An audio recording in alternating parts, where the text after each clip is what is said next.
Chers internautes, bonjour, bienvenue pour ce 123e Sitrep sur la Syrie en compagnie d'Aïssar Midani. Aïssar, bonjour.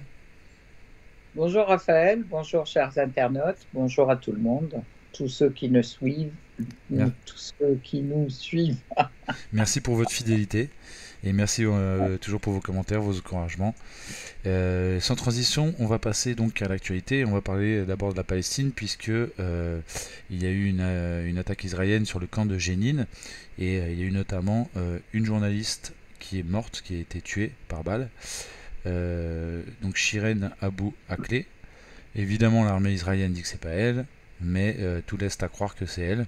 En tout cas, il y a des témoignages directs d'autres journalistes qui disent que l'armée israélienne a effectivement a ouvert le feu sur des journalistes. Donc oui, alors sans transition, comme tu dis, d'abord je voudrais présenter toutes mes profondes condoléances à tout le peuple palestinien parce qu'elle n'est pas toute seule. La première, cette journaliste qui a été assassinée de sang-froid par un franc-tireur de l'armée israélienne, alors qu'elle avait son casque, elle avait son gilet pare-balles, et c'était clairement voulu de la tuer. C'est Shirin Abu Akleh. Elle est journaliste de la télévision Al Jazeera, que tout le monde connaît, qui était dans toutes les maisons. En fait, les Palestiniens pleurent cette journaliste courageuse qui est là depuis 25 ans, en fait, qui a relaté et qui est partout dans tous les événements, notamment les événements de Gaza, de Saif al-Quds l'année dernière. Un autre journaliste qui est son collègue, qui était juste devant elle, il a été touché par 4 balles quand même. Et bon, fort heureusement, il est vivant et qui a témoigné en fait de l'offensive féroce en fait des Israéliens. Tout ceci parce que ce matin, l'armée israélienne envahissait la ville de Jénine. Rappelez-vous en fait que cette ville résistante est en train de faire peur effectivement à l'armée israélienne et à l'occupant sioniste par sa résistance et sa résilience, et que là, il voulait punir tous les habitants de Jénine. À ce moment important, je dirais, on a suivi pendant le mois de mai toutes les évolutions qui ont eu lieu donc, dans la mosquée Al-Aqsa, les opérations qui ont été menées aussi par des militants, par des Palestiniens contre des colons israéliens dans la ville de Tel Aviv, en fait, dans certains quartiers de Tel Aviv, qui ont semé la peur et qui ont eu pour résultat, en fait, 10 tués et quelques blessés. Alors, c'était des personnes toutes seules, isolées. C'est donc la multiplication des opérations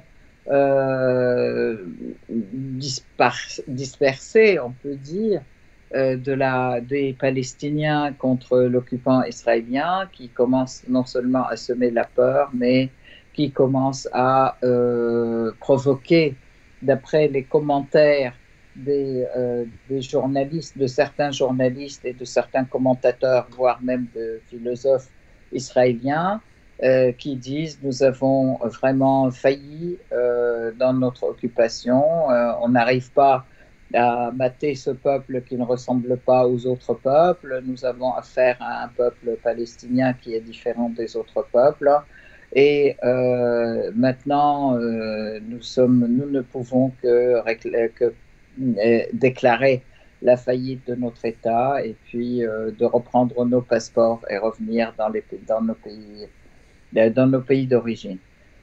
Pour moi, c'est un témoignage très important, en fait, c'est un résultat, je dirais, très, très important. On voudrait que ça se multiplie et que ça devienne une certitude, que tous les colons baissent les bras et s'en aillent chez eux, d'une part, et que d'autre part, il est important aussi que la libération de la Palestine soit finalement une réalité.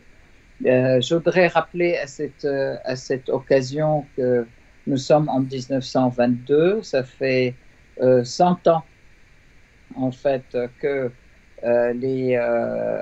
l'accord déjà plus que 100 ans, 103 ans, 104 ans ou 105 ans que l'accord Balfour avait eu lieu en 1917 et que la mise sous mandat de la Palestine sous mandat britannique en 1922 avait commencé et que il est temps que la libération de la Palestine soit amorcée et que la fin de ce mandat soit prononcée même par l'ONU, qui l'avait décrété et qui, à mon avis, elle a commis, c'était le premier crime en fait qui a été commis par l'ONU en 48, c'était en 45 déjà, qui a été créé en 45 après la deuxième guerre mondiale et qui a finalement été commis cette grosse injustice vis-à-vis du peuple palestinien. Donc, il est temps que les choses changent. Alors, ça d'un côté. De l'autre côté, pardon. Sur le sujet, j'en profite pour conseiller le visionnage d'une conférence organisée par l'Académie de géopolitique de Paris, l'Académie de géopolitique de Paris. Donc vous trouverez leur chaîne YouTube assez facilement. Et donc la dernière conférence mise en ligne, c'est sur Jérusalem, Jérusalem, enjeux géopolitiques et religieux. Et donc c'est une conférence très intéressante. Il parle justement notamment en long et en large et en travers de la déclaration de Balfour, dans quel contexte elle a été obtenue par les sionistes, puisqu'à un moment donné, après les accords de Sykes-Picot, ça devait être les Français qui auraient dû avoir le mandat sur la Palestine, mais les sionistes ont fait les pieds et les mains pour que ce soit les Anglais qui aient le mandat, parce qu'ils avaient plus de relais certainement auprès de la couronne britannique plutôt qu'auprès du gouvernement français. Donc c'est une petite parenthèse, donc la conférence, vous la trouverez facilement. Je crois que ce serait bien, effectivement, de mettre le lien. Oui, je le mettrai en description. Vers cette conférence en dessous de notre vidéo. Tout à fait. Parce que ce sont des sujets qui sont liés très fortement, effectivement. Voilà. Merci. Je t'en prie. Donc, tu voulais enchaîner sur alors, je voulais enchaîner sur ce qui se passe au niveau donc, les résultats d'Al-Quds, déjà. L'année dernière, l'opération Saïf al-Quds, ça voulait dire l'épée de Jérusalem, qui a aussi mis la peur à l'armée israélienne et à l'État israélien, parce qu'ils étaient très forts tout le temps de leur force militaire, etc. Ils pensaient pouvoir mater à jamais la population palestinienne, chose qui ne s'est pas passée, et ils ont été surpris l'année dernière par le fait qu'il y ait eu 180 missiles qui sont partis à la fois donc de Gaza contre contre Tel Aviv et contre l'aéroport de Tel Aviv, qui a été neutralisé pendant un certain temps, donc pendant toute l'opération, contre des lieux qui sont très sensibles de l'État fantoche d'Israël. Donc, en fait, et ils ont pensé, suite à ça, ils ont répondu par des destructions d'immeubles de civils, par la destruction notamment de l'immeuble qui abritait toute la presse, rappelons-nous. Donc, ce n'est pas le premier crime là, contre la presse, mais c'est une série de crimes dans laquelle ils vont de plus en plus en profondeur et de plus en plus avec détermination. Les Israéliens sont les champions des crimes contre l'humanité, des champions dans les interdictions de l'expression, dans le racisme et dans dans l'apartheid, puisque de toute façon, tout ce qui est palestinien n'a pas droit ni d'exister, ni de voir le jour, ni d'avoir accès aux médias. D'ailleurs, les médias mainstream donnent rarement la parole aux Palestiniens.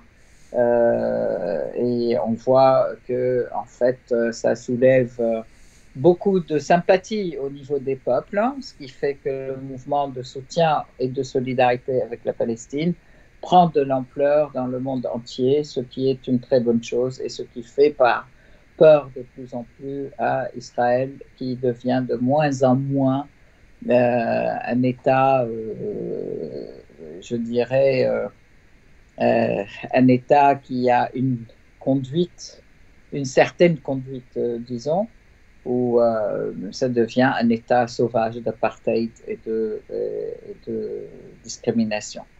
Donc, on demande effectivement qu'il y ait des sanctions qui s'appliquent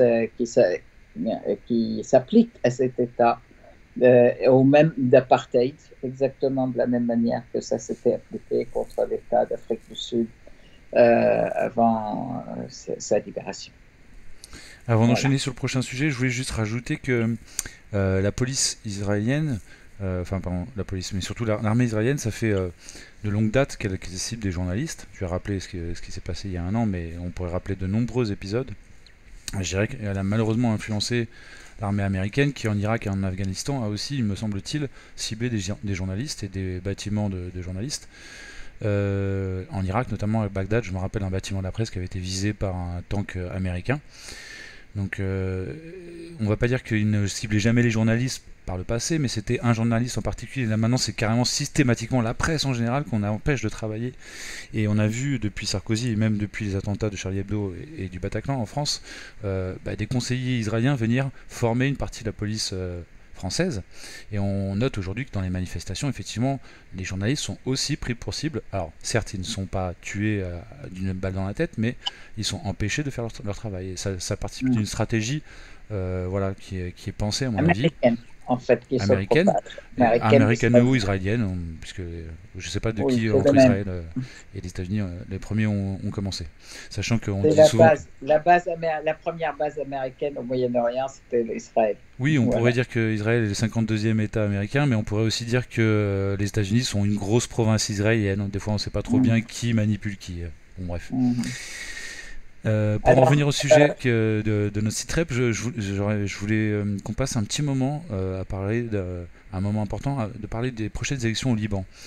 Tu as attiré mon attention en préparant cette interview sur le fait qu'elles avaient lieu le 15 mai au Liban, mais qu'elles avaient déjà commencé le 6 et le 7 mai dernier à l'étranger. Et on connaît toutes les pressions internationales immenses qui s'exercent, notamment depuis l'explosion au port de Beyrouth, mais même bien avant, puisqu'on évoquait du fait qu'il y avait une pression internationale des États-Unis avec Israël derrière, depuis 20-25 ans, et l'OTAN, pour désarmer le Hezbollah. Ça fait 20-25 ans, on disait. Et donc ils font pression sur l'État libanais, ils font une pression sur l'État syrien et jusqu'à l'Iran. Et donc ces élections sont sans doute les élections de tous les dangers, parce qu'il y a le spectre de la guerre civile qui hante à mon avis beaucoup d'observateurs et surtout les Libanais eux-mêmes. Est-ce que tu pourrais nous commenter un petit peu les enjeux et les nouvelles forces, les évolutions des forces politiques, puisque tu m'avais appris certaines choses ou rappelé certaines choses en préparant l'interview? Alors, ce qu'il faut savoir, effectivement, la place libanaise, elle est toujours en fait une place de tiraillement entre différentes forces qui veulent contrôler le Liban d'un côté et bien entendu le peuple libanais qui tient à sa souveraineté et son indépendance, bien sûr. Alors, effectivement, le 6 et le 7 mai, il y a eu les élections à l'étranger, en fait, pour les expatriés, les Libanais expatriés. Donc, ils ont eu lieu à la fois dans les pays arabes en fait, Qatar, les Koweït, en Syrie, en Arabie Saoudite, etc.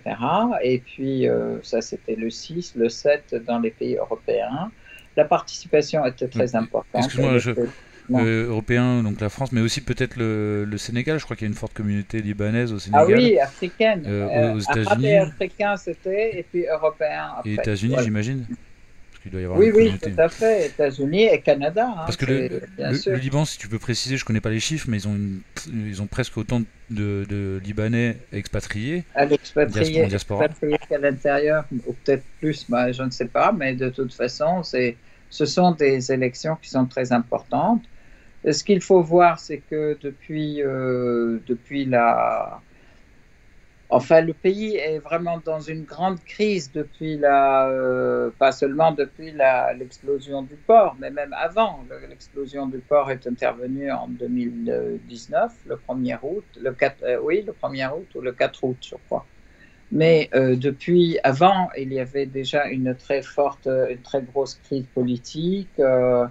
Et donc qui paralysait le pays en fait, hein. Oui, si je me rappelle, moi, quand je suis allé dans ce pays, j'ai visité très brièvement ce pays en 2015. Je me rappelle effectivement à l'époque, c'était les poubelles, un problème de ramassage de poubelles qui peut Voilà. paraître anodin, mais en fait, Mm. c'était pas juste une grève pour les salaires, c'était parce qu'il y avait une paralysie d'appareil politique à cause voilà, de d'ingérence internationale, notamment. non-décision, de non-décision pour le non-renouvellement de contrat de la société qui faisait le ramassage de poubelles.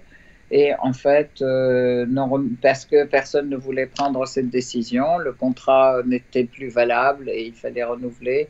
Mais il fallait aussi faire un appel d'offres. Et puis, voilà, donc le gouvernement ne voulait pas choisir ou n'avait pas la prérogative de choisir. Enfin bon, tout un tas de choses qui paralysent le pays, justement, soit parce qu'on ne veut pas prendre de décision, soit parce qu'on ne peut pas prendre de décision.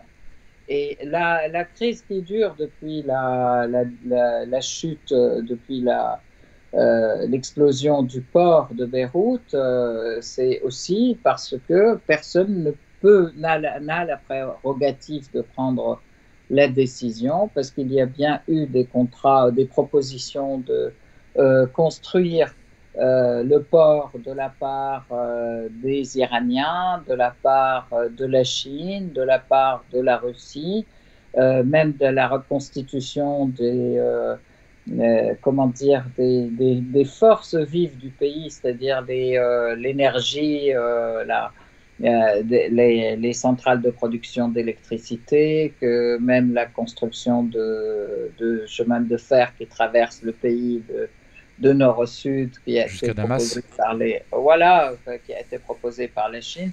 Tout ça en BOT, c'est ce qu'ils appellent BOT, c'est que et comment dire, sans investissement, sans avancer l'argent, que c'est le constructeur qui construit et qui se fait payer par les revenus de l'amélioration de l'économie, donc tout simplement, au bout de quelques années. Donc, en fait, personne ne pouvait prendre cette décision parce qu'il n'y avait pas de gouvernement, parce qu'il y avait un gouvernement, mais le chef d'État avait démissionné. Je rappelle quand même la crise avec le fait que l'Arabie saoudite avait séquestré le Premier ministre Hariri chez elle et l'a obligé à déclarer qu'il était démissionnaire et qu'à ce moment-là, le président Aoun a dit non, c'est de toute façon, s'il veut démissionner, on considère qu'il est toujours Premier ministre et s'il veut démissionner, il vient ici démissionner face au peuple libanais. Et puis quand il est venu, ils lui ont dit non, on refuse la démission parce que là, c'est une démission sous pression, c'est une ingérence totale de l'Arabie saoudite dans nos affaires, etc. Donc, il y a eu donc déjà cette crise et depuis ce moment-là, les différents gouvernements n'ont pas pu se former, n'ont pas pu prendre de décisions, ce qui fait que effectivement, a ajouté à cela l'explosion du port, donc la non-construction et à la fin donc l'embargo américain sur les avoirs bancaires dans le même cadre que la loi César qui s'applique sur la Syrie et que donc effectivement le Liban est dans une crise très très importante qui paralyse l'ensemble des forces. Alors, il faut savoir quand même que les Américains, l'ambassadrice américaine, elle passe son temps à naviguer, à voir les chefs, les responsables libanais, à aller d'un parti à l'autre, d'un notable à l'autre. Elle fait pression, elle pousse tout le monde à dénoncer et à se désolidariser de la résistance et de l'axe de la résistance et surtout des Hezbollah, et que de toute façon vous aurez gain de cause, on vous aidera à remonter la pente si vous mettez le Hezbollah en dehors des forces politiques. Je voudrais dire quand même que le Hezbollah représente plus de 60% de l'Assemblée nationale et que, enfin, ses représentants, pas seulement ses représentants, mais ses représentants et les représentants des partis qui soutiennent le Hezbollah. C'est typiquement, le discours du pompier pyromane, celui de dire oulala, vous avez un gros problème, mais vous inquiétez pas, je vais vous enlever ce problème si vous faites ceci. En général, vous pouvez être sûr que la personne qui vous parle en face, c'est elle qui a créé le problème. La solution est pire que le pyromane. La solution, c'est quoi? C'est la Banque mondiale. Oui. Elle va vous donner des prêts pour que vous construisiez, mais à condition que vous opériez certaines modifications selon ce qu'elle veut. Bien sûr. Donc, c'est une colonisation totale, une mainmise totale sur les décisions du pays et sur ses choix politiques et sur sa manière de se gérer et sur la gestion. D'un autre côté, ils ont effectivement mis la main sur les avoirs libanais, donc plus personne ne peut bouger son argent des banques libanaises, et ajouter au fait que le responsable de la Banque du Liban est le petit protégé des États-Unis, et donc bon, on ne sait pas où est parti l'argent. Même les gens qui ont de l'argent dans la banque n'arrivent pas à sortir leur argent et n'arrivent pas à en retirer même de quoi couvrir leurs dépenses quotidiennes. Pour certains, pour d'autres, bien sûr, ils peuvent prendre toutes les sommes qu'ils veulent et puis les faire envoyer à l'étranger. Et de cette manière, donc, il y a eu des milliards qui ne sont plus là, etc. Bon, on parle de 11 milliards qui ont disparu entre 2006 et maintenant, donc 2010 même et maintenant. Donc 11 milliards de dollars, c'est quelque chose quand même, c'est pas une petite somme, et que tout ça est parti, on ne sait où. Alors, je voulais que tu parles, si tu veux bien, d'une conséquence aussi de ce dont tu as parlé juste avant. Hariri qui a été séquestré par les Saoudiens. Du coup, lui, il va pas se représenter. Son parti n'existe plus. Enfin, il existe encore, mais si tu peux nous expliquer en gros. Il a été lâché par les Saoudiens et même interdit de se présenter et interdit que son parti se présente. Donc, Hariri, avec un peu la mort dans l'âme, il a dit officiellement qu'il ne se représentera plus et que il disait à son parti de ne pas se présenter, et donc voilà, il ne participera pas à ces élections, mais parce qu'il ne se présente plus, il ne fait plus de politique, etc. Mais du coup, les miettes de son parti, sa réserve électorale, de voix électorale, elle est ciblée par un certain Signora, qui n'est pas connu des Libanais. Alors, Signora fait un autre parti avec des gens qui le soutiennent dans ce parti, qui ne sont pas la majorité quand même, il faut dire. Signora n'est pas quelqu'un de très aimé, je dirais, mais bon, de toute façon, il représente un certain électorat. Et là, dans les différentes régions, il y a des gens qui étaient effectivement dans le parti, qui se présentent, mais c'est un parti sans leader, en fait. Le parti 14 mars, il n'y a plus de tête, je dirais, mais les gens sont partis un peu dans tous les sens, qui ont rejoint d'autres partis ou... Voilà. Et Signora, c'était un autre parti. Et Signora, tu m'avais signalé que il avait été Premier ministre sous Hariri à l'époque. Exactement. Il avait été ce Premier ministre sous Hariri pendant les années de Brest, je dirais, pendant l'année 2006 où il y a eu l'attaque israélienne contre le Sud-Liban. et contre le Liban, en fait, pas seulement le Sud. Et lui qui était prêt à donner toutes les coordonnées à Israël, les coordonnées de Hezbollah à Israël pour qu'ils en finissent. Et du coup, Ça aussi, et du coup pardon. l'Arabie Saoudite, puisqu'ils ne soutiennent plus Hariri, qui est-ce qu'ils soutiennent? Alors, l'Arabie Saoudite, merci pour la question, parce que l'Arabie Saoudite, du coup, elle soutient Samir Jarjar, qui est le responsable du parti Al-Qawat, Al-Qawat Lebanais, c'est les forces libanaises qui sont responsables, qui est un parti qui était responsable des massacres de Sabra et Shatila et de collaboration étroite avec Sharon en Israël, etc.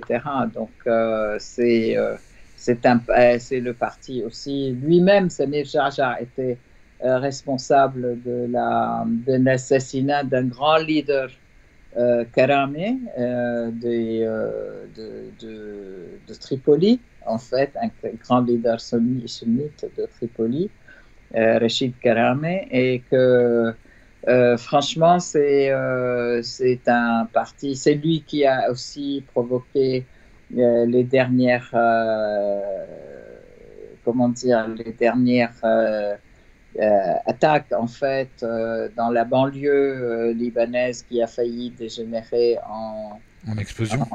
dans oui, oui, qui a C'est failli quand il y avait la dans distribution la banlieue d'essence? de Beyrouth, oui, tout à Quand il y avait fait. la distribution d'essence et Ouais. qu'ils ont fait des attaques. Et c'était eux également pendant les dernières élections syriennes, quand il y a eu Les des... élections, oui, au c'était Liban? eux qui ont fait une attaque contre une manifestation, contre une manifestation, comment dire, calme et pacifique, qui demandait en fait la révision des critères selon lesquels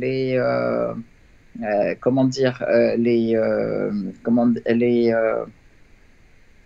ah, les vérifications concernant l'explosion de Beyrouth du port, en fait, parce que le L'enquête. procureur il a commencé par interpeller les responsables du Hezbollah, comme si c'était eux qui étaient responsables dans le port, alors que finalement, c'était les forces de Jarjar et les forces de Hariri qui tenaient le pouvoir dans le port depuis des années, depuis des siècles. Donc, donc, ils avaient dit donc, c'est que cette enquête, elle n'est pas menée avec neutralité, Impartialité. comme il se doit, et il faudra qu'elle soit menée, ou alors on enlève le dossier à cette personne qui est en train de mener l'enquête de manière qui est complètement orientée politiquement. Et On dans en avait parlé. cette manifestation a été attaquée Mm, à mm. main armée par d'autres gens. Il y avait Et tellement des tireurs sur les toits, je il y crois. a eu des personnes qui ont été tuées, Oui, il y avait des effectivement. tireurs sur les toits, je crois qu'on en avait parlé dans Exact, un site web. exact, tout à fait. Et je crois que si Donc, tu- ça, c'est Jaja. Ce sont les forces de Jaja qui ont été responsables de ça. Bien sûr, alors, c'est la conscience politique importante, je dirais, de Hassan Nasrallah qui a demandé à tous ceux qui soutiennent effectivement la résistance de ne pas se laisser aller à une volonté de, comment dire, de vengeance et ne pas céder à la provocation et garder le calme. Donc c'est comme ça qu'on a évité de très près en fait un embrasement, je dirais. Et donc voilà, ce sont les forces qui sont en présence. Alors on parlait de l'ensemble des partis politiques. Hier, Samahat Sheikh Nasrallah a fait un discours qui était très important aussi, qui a présenté aux Libanais, est-ce que vous voulez tout simplement avoir un pays souverain où les gens viennent chez vous pour vous présenter des choses, ou vous voulez être à vos genoux en train de quémander des choses de ceux qui dominent, qui dominent et qui vous donnent aussi vos propres ressources au bout à bout. Il faudra que vous sachiez quand même, est-ce que vous voulez que le reste de notre territoire soit libéré ou pas? Vous voulez continuer à être apeurés tous les jours par les tirs des Israéliens, alors que maintenant, dans nos villes, même les villes de frontières, les gens dorment tranquilles parce que l'ennemi a peur de nous et a peur de notre protection.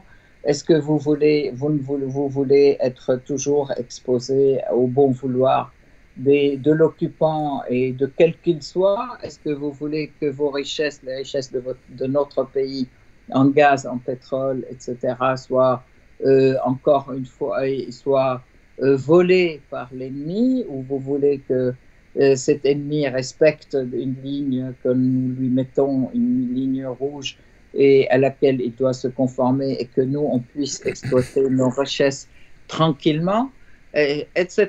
Donc, c'était vraiment quelque chose de très clair, de très concret.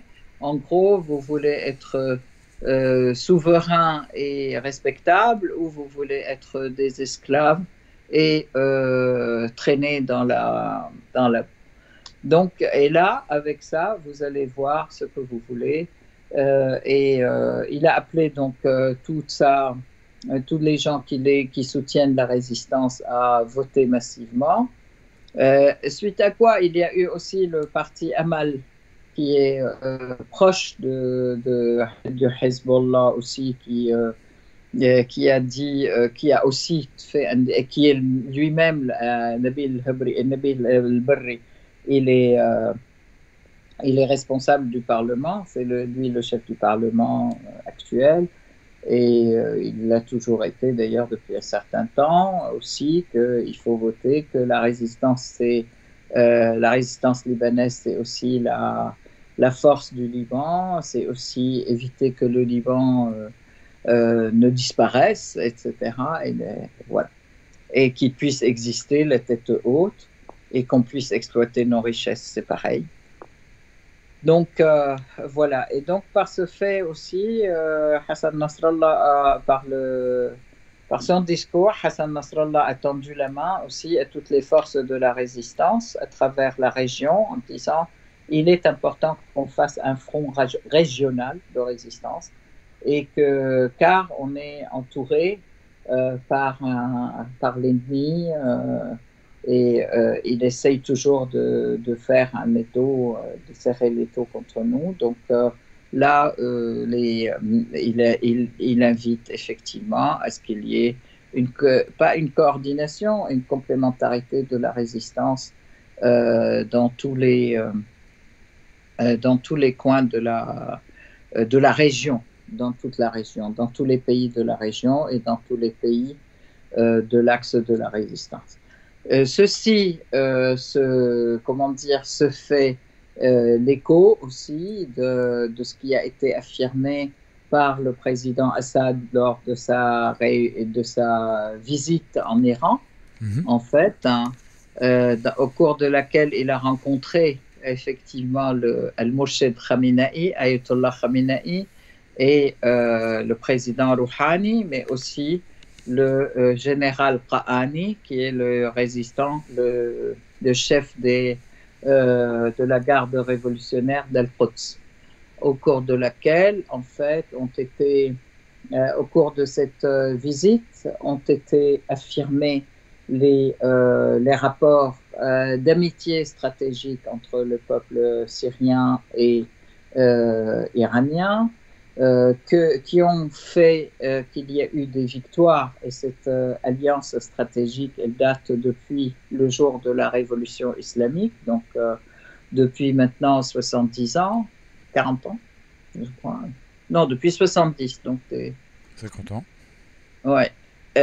Donc, c'est 74, je crois, qu'elle a eu lieu la résistance, 50 ans, donc 48. La révolution iranienne. Donc, depuis ce temps-là, que cette alliance a été couronnée de succès, a permis aussi de s'opposer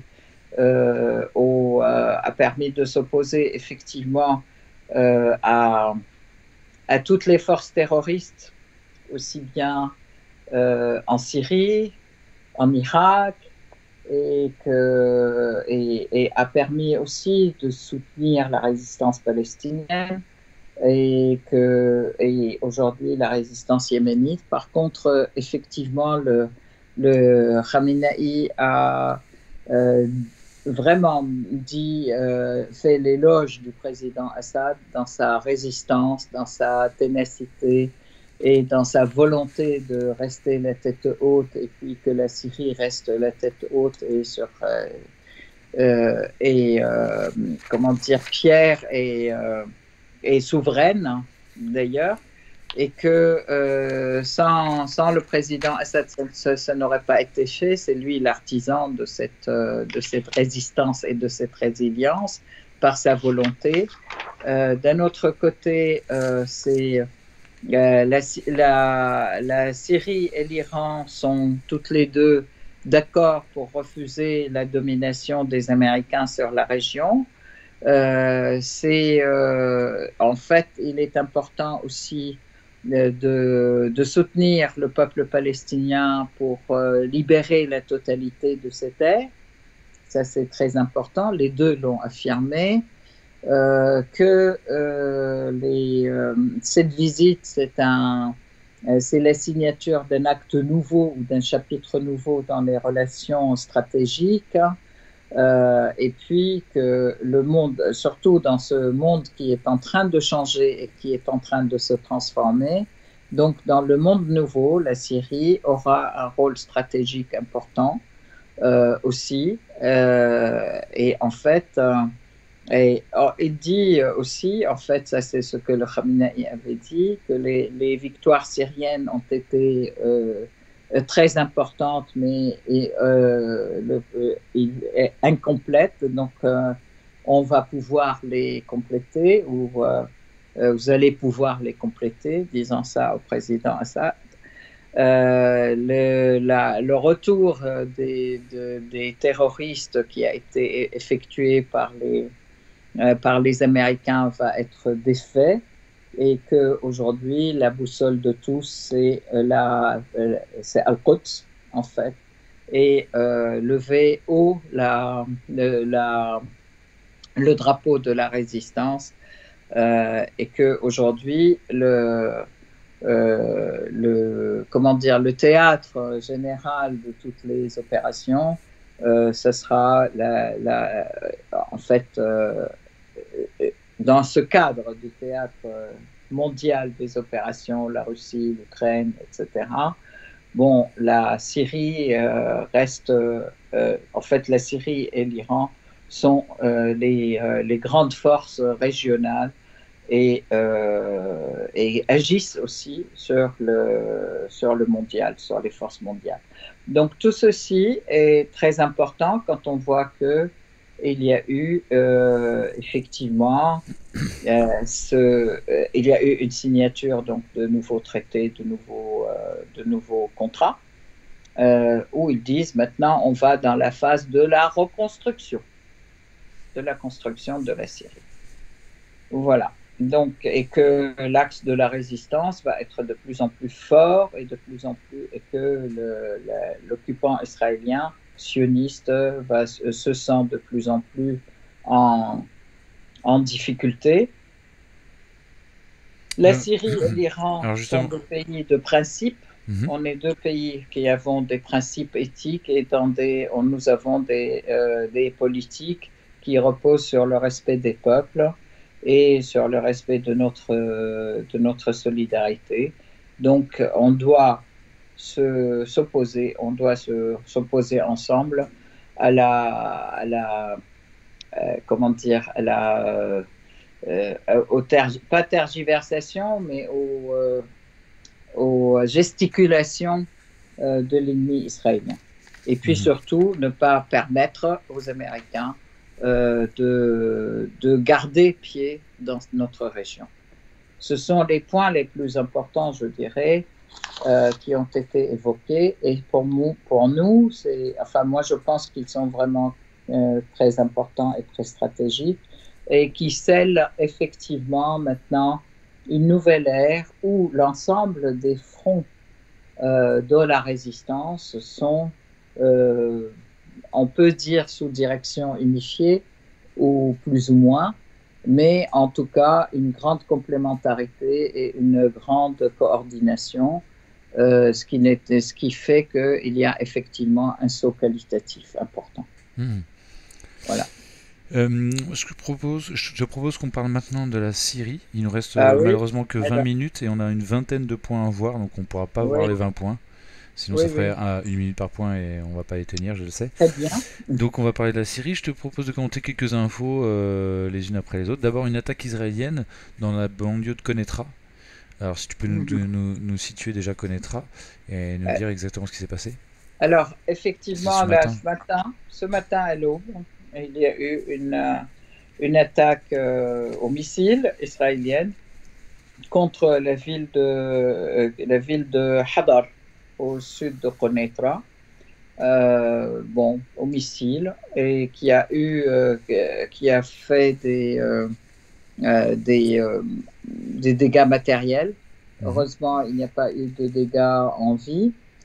Mais bon, bah, comme d'habitude, je crois que la réponse viendra au moment voulu et les Israéliens verront ou auront la réponse à leurs actes. Ça, c'est un point. Le deuxième point, je voudrais, en fait, Juste avant ça, précision. Konetra, oui, donc c'est au sud de Damas, c'est près du Golan. oui, Tu me disais que c'était la tout à capitale fait. du Golan, même si c'était pas sur le Golan même. Non, Ça non, mais touche. Et ça fait partie du ça fait Golan. partie, d'accord. Et Ouais. le missile, donc l'attaque, semblerait-il, a été menée avec des missiles de longue portée, semble-t-il. Oui, peut-être. Oui, oui, bah, certainement, parce qu'il n'y a pas eu On n'a pas vu d'avion ou de drone en tout cas. il n'y Voilà, a pas eu pour le sol. d'intervention, il n'y a pas eu de violation du ciel, hein, syrien, mais ce sont des missiles qui sont tirés à partir du Golan occupé.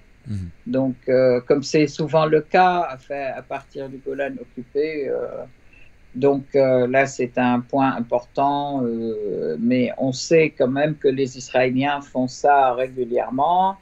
À chaque fois que la Syrie avance, hein, avance sur deux fronts, en fait, aussi bien sur le front du renforcement du front intérieur, c'est-à-dire les réconciliations, les amnisties. Alors récemment, le président Assad a fait un ordre, comment dire, a décrété une amnistie générale contre tous les crimes qui ont été commis depuis 2011 jusqu'à maintenant. C'est-à-dire qu'on libère tous les prisonniers, en fait, qui étaient retenus, ou même les ordres de recherche, etc., contre des personnes qu'on soupçonnait participer au terrorisme ou même aux côtés des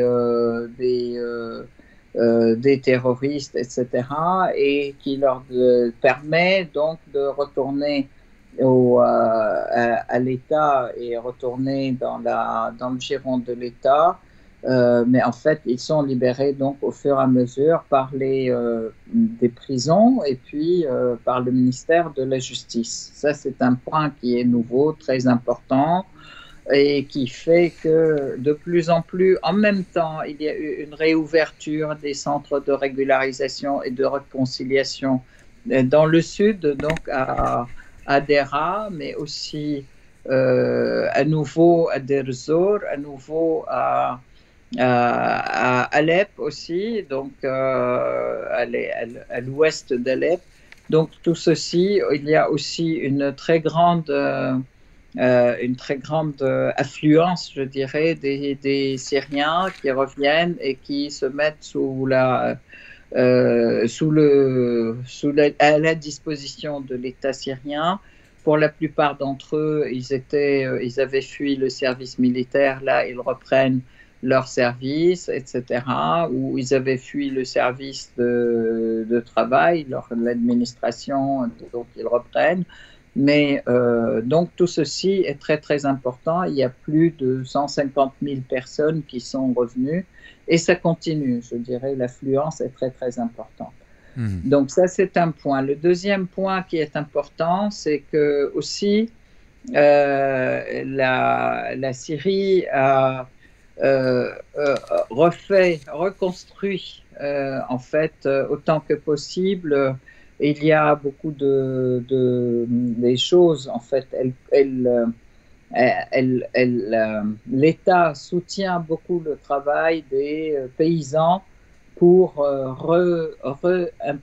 replanter les terres d'une part, et puis refaire les irrigations qui ont été détruites aussi par les terroristes. Donc on voit à Palmyre, il y a eu une grande source qui a été réhabilitée parce qu'elle elle a été presque détruite par les terroristes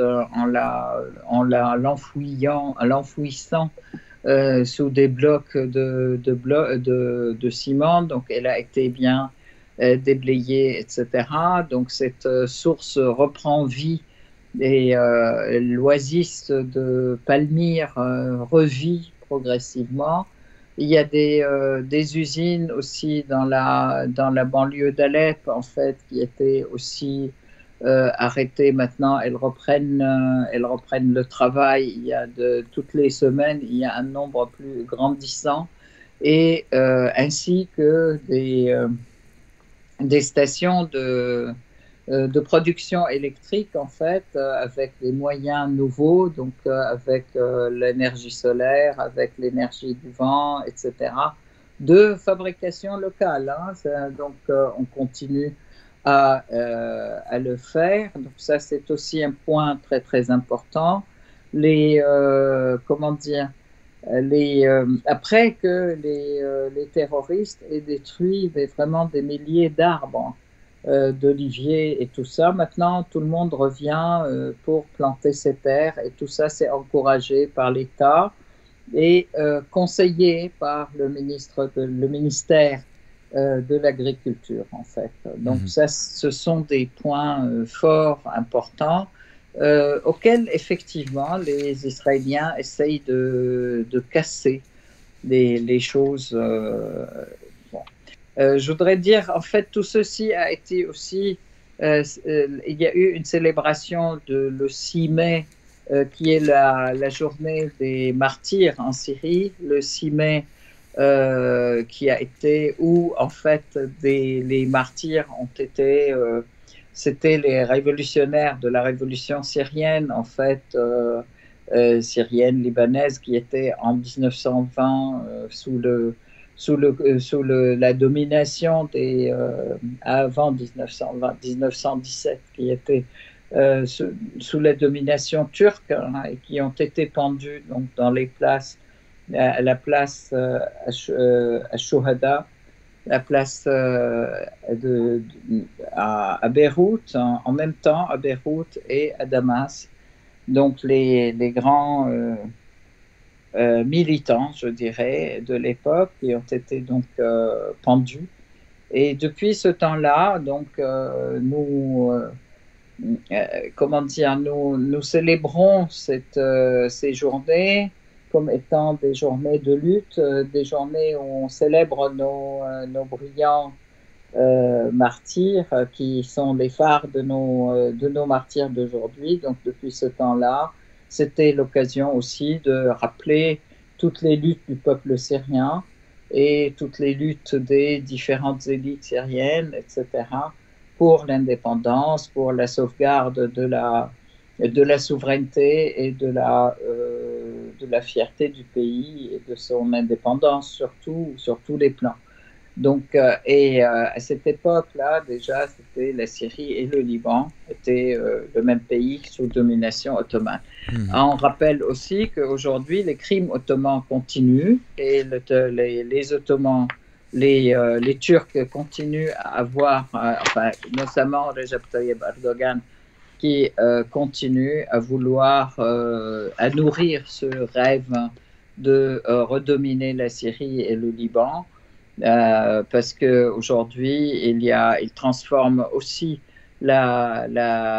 l'histoire c'est pas l'histoire, la question des réfugiés syriens en Turquie en feuille en carte de pression, je dirais, en moyen de pression contre l'État syrien.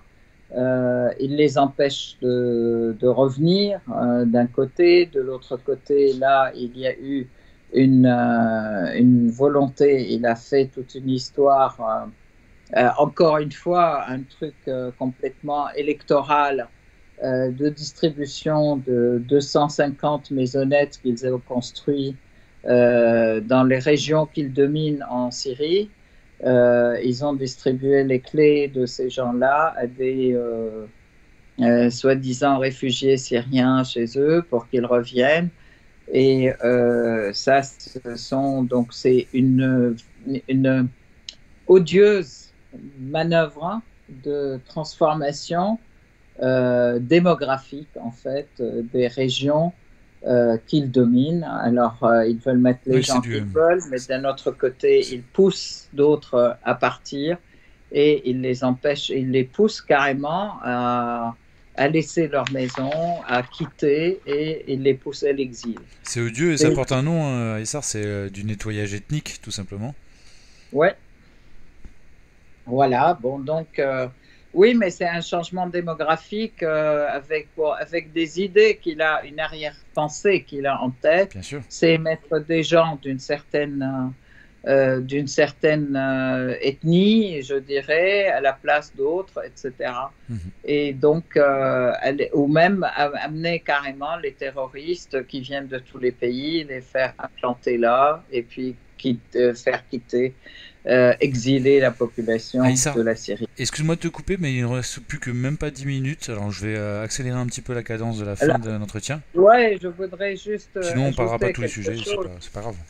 Ouais, je voudrais juste ajouter quelque chose qui est très important parce que ça a été exactement de cette manière que les Israéliens et les Britanniques qui avaient la Palestine sous leur mandat ont fait activer des hordes terroristes qui s'appellent Irgun, Stern et Haganah, qui s'attaquaient à la population palestinienne, qui provoquaient des massacres et qui provoquaient des exodes. Et que ces gens qui venaient de l'extérieur et de l'étranger s'implanter en Palestine, et c'est ça qui a donné lieu à ce qu'on appelle aujourd'hui certaines colonies israéliennes. Donc c'est exactement la même technique qui est à nouveau appliquée maintenant 77 ans plus tard ou 100 ans plus tard. Voilà. Et on peut même mentionner qu'ils ont bien sûr en premier lieu martyrisé la population palestinienne, mais ils ont même fait des attentats contre les Britanniques. Entiers.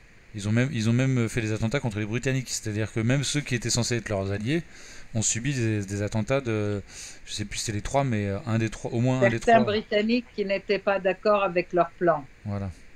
C'est ça. C'était pas les Britanniques, c'était certains chefs britanniques qui n'étaient pas d'accord avec leur plan. Merci pour la précision qui est importante, effectivement. Ouais. Puisqu'on mentionnait la Turquie et la Syrie, on peut mentionner, comme tu me le disais en préparant l'interview, que le martyre de la ville de Hasakeh continue.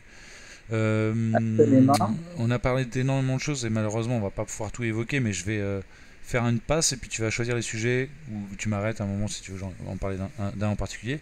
Tu avais mentionné en préparant cette interview que le pape avait donné une interview au Corriere del Sera, un journal italien, où il avait dit des choses assez chocs. Il avait dit que l'OTAN aboyait à la frontière russe pour exciter Poutine, et donc il avait proposé, le pape, de rencontrer Poutine.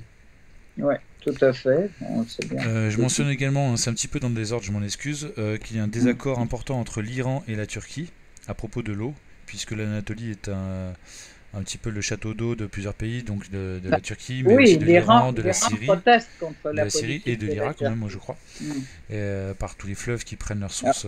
Ça, c'est important, en fait. L'Iran proteste contre la politique de la Turquie de construire des barrages et puis de bloquer l'eau à la fois à Ras Al-Ain et dans les différentes villes, sur le Tigre, l'Euphrate et El Khabour. Et en fait, ça c'est quelque chose de très important. Il faut rappeler quand même qu'il y a des lois internationales qui permettent aussi de régler les questions entre les pays par lesquels passent les rivières. Et là, effectivement, donc l'Iran est aussi touché que la Syrie. Je voudrais quand même rappeler que l'Euphrate qui passe en Syrie et qui irriguait toutes les régions, beaucoup de régions, ben, actuellement, les Turcs le bloquent en assoiffant la population, mais pas seulement en assoiffant la population, parce qu'en empêchant l'irrigation de grands champs de blé, etc. Après avoir d'ailleurs brûlé les récoltes de céréales des années passées. Mhm. Alors, sans transition, donc il y a un tunnel énorme qui a été découvert à Alep, ou deux tunnels, en tout cas de 150 mètres de long, 3 mètres Ouais. de profondeur, remplis à ras-bord de barils d'explosifs. Mhm. Il y a eu une réunion à Bruxelles des amis de la Syrie, en fait les ennemis de la Syrie, Voilà. où ils ont discuté encore une fois de l'aide aux Syriens sans les Syriens, du sort des réfugiés syriens sans les Syriens, etc. etc.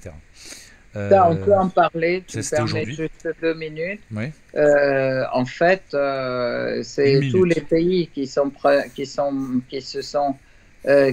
se disaient amis de la Syrie et qui ne sont rien d'autre que les pays qui nous font la guerre depuis 11 ans et qui nous ont envoyé tous les terroristes, hein, et qui ne tiennent pas compte de l'État légitime de la Syrie, qui est un État fondateur et de l'ONU et qui est un État souverain et indépendants, et ils font ça sans l'État syrien et en prétendant donc traiter la question humanitaire en Syrie. Alors, humanitaire, alors qu'ils font un blocus contre la Syrie, humanitaire alors qu'ils interdisent les aides humanitaires de rentrer en Syrie, humanitaire en pillant nos richesses d'hydrocarbures et de gaz, et humanitaire en brûlant nos récoltes, etc.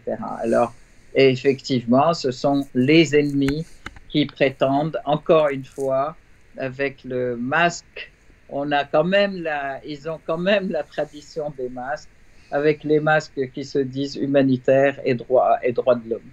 Alors, sans transition, donc attentat au Sinaï, en Égypte, enfin attaque terroriste, tout du moins.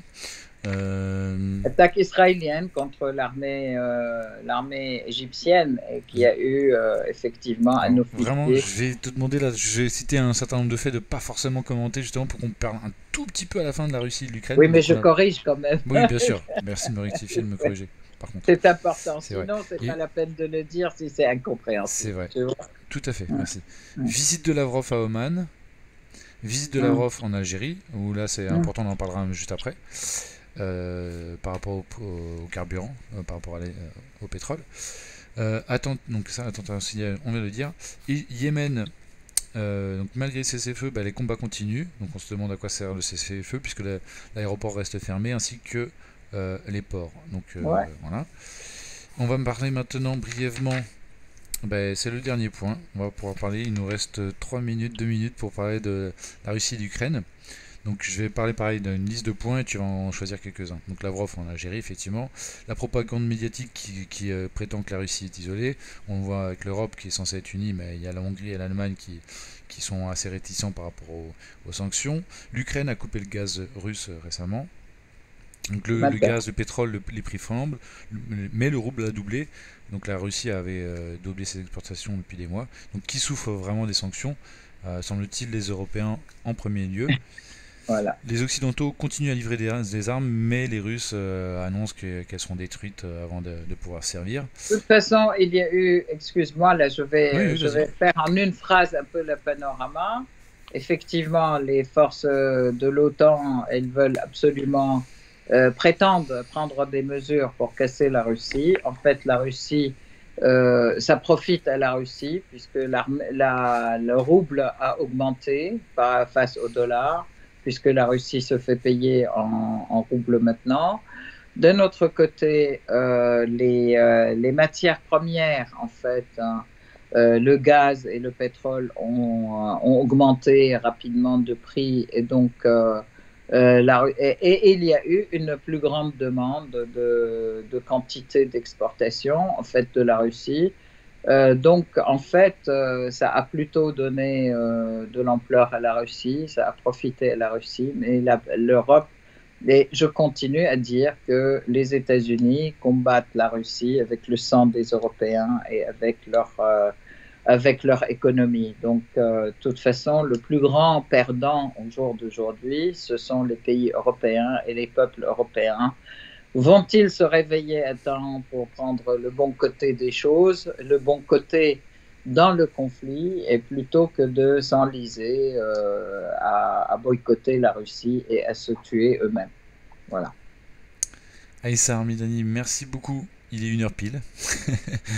Merci beaucoup pour tes analyses, pour les informations nombreuses que tu as recueillies pour nous. Et merci encore pour ta bonne humeur. Malgré parfois ces nouvelles qui sont pas toujours réjouissantes, hein, il faut bien dire, mais il faut qu'on n'a pas le choix. Il faut pour mener la lutte, il faut faut rester un minimum serein malgré toutes les horreurs qu'on constate au quotidien. Voilà, il faut rester serein et mobilisé, et puis continuons le combat. Merci beaucoup et je te donne rendez-vous dans 2 semaines si tu le veux bien. Merci à tous, et puis n'oubliez pas de vous abonner aussi à notre site web, parce que j'ai de moins en moins la possibilité de distribuer à tout le monde, puisque les réseaux sociaux nous l'interdisent. Alors, abonnez-vous si vous voulez. Abonnez-vous.